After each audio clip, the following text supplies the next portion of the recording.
তো আমরা আরেকটি ম্যাথ নিয়েছি। তো এইটা হচ্ছে 5 নাম্বার ম্যাথ।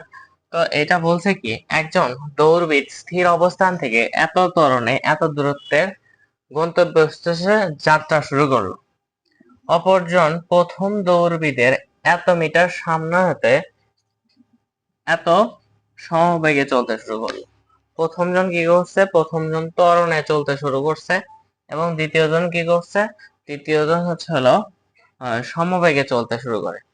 তো বলছে যে কত দূরত্ব অতিক্রমের পর দ্বিতীয় জনের বেগ সমান হবে, দ্বিতীয় জনের বেগের সমান হবে। তো আমরা একটু দেখি। তো এইটা এটা হচ্ছে, আমরা যদি এটা একটা দৌড়বিদ চিন্তা করি,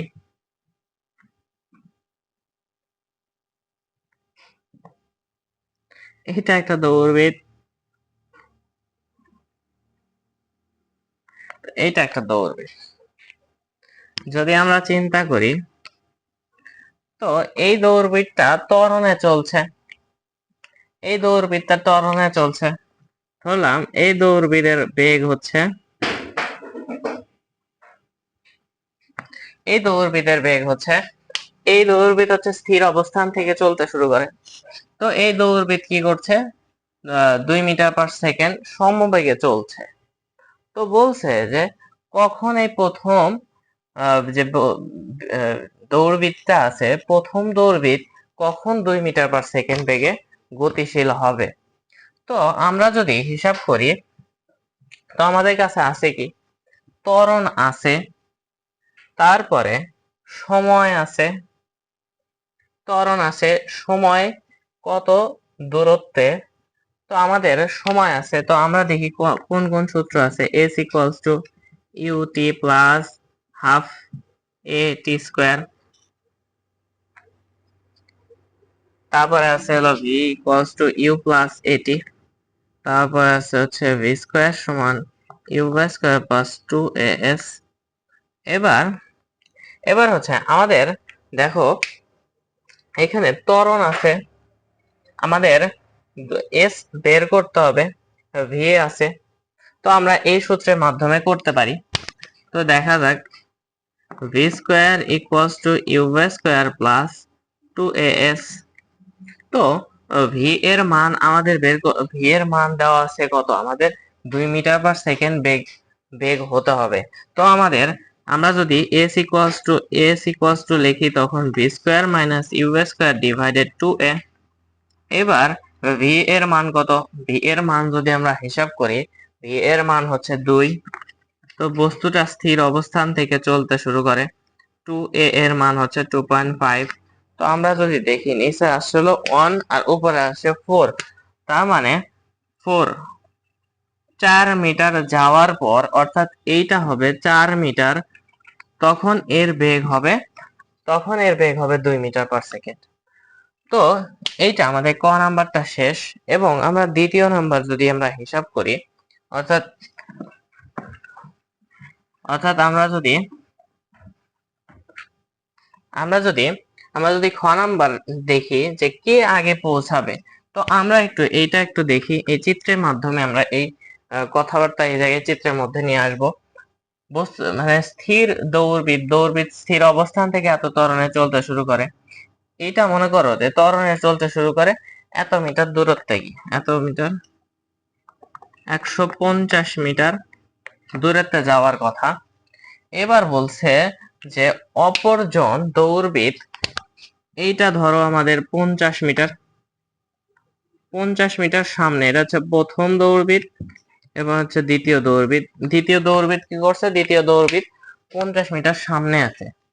তো এইটার বেগ ছিল, এই আবার যায় হচ্ছে সমবেগে, ভি হচ্ছে 2 মিটার/সেকেন্ড। তো এবার বলছে যে কে আগে পৌঁছাবে।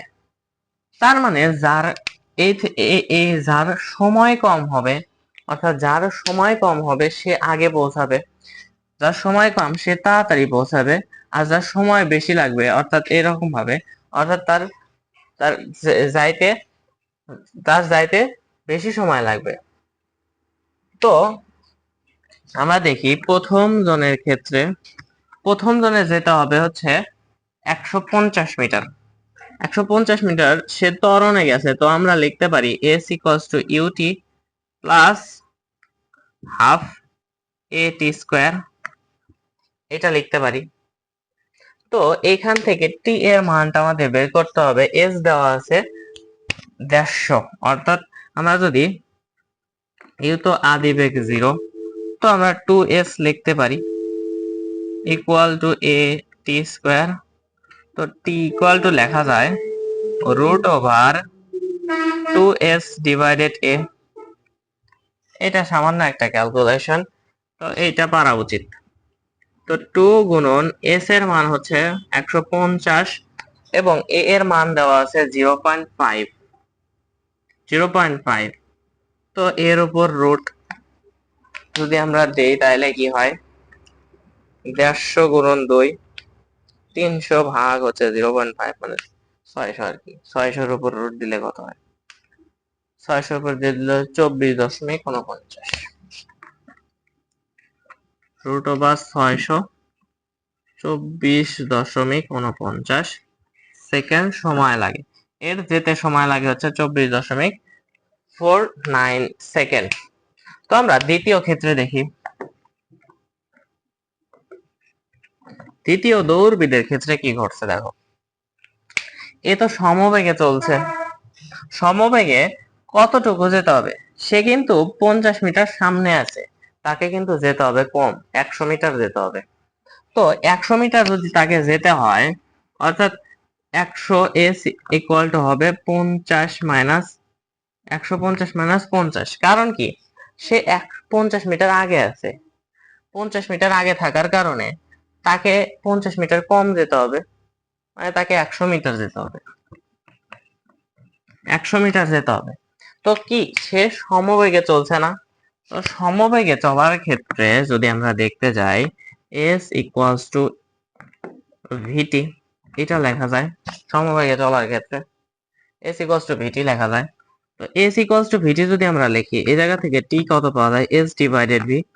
s হচ্ছে 100 এবং v এর মান হচ্ছে 2, আমরা 50 সেকেন্ড পাই। এর লাগে 50 সেকেন্ড, এর লাগে হচ্ছে 24.4 সেকেন্ড। এটা যদি আমরা t2 দেই, এটা যদি আমরা t1 দেই, t1 এর ক্ষেত্রে সময়টা কম লাগছে, তার মানে সে আগে যাবে, এবং এর ক্ষেত্রে বেশি সময় লাগছে, তার মানে এ পরে যাবে। তো আমরা যদি দেখি যে t1 টা ছোট, t2 টা বড়, তাই হচ্ছে দ্বিতীয় দৌড়বিদ আগে যাবে নাকি পরে যাবে, পরে যাবে। তো দৌড়বিদ আগে যাবে, তো প্রথম দৌড়বিদ আগে যাবে, প্রথম দৌড়বিদ আগে যাবে।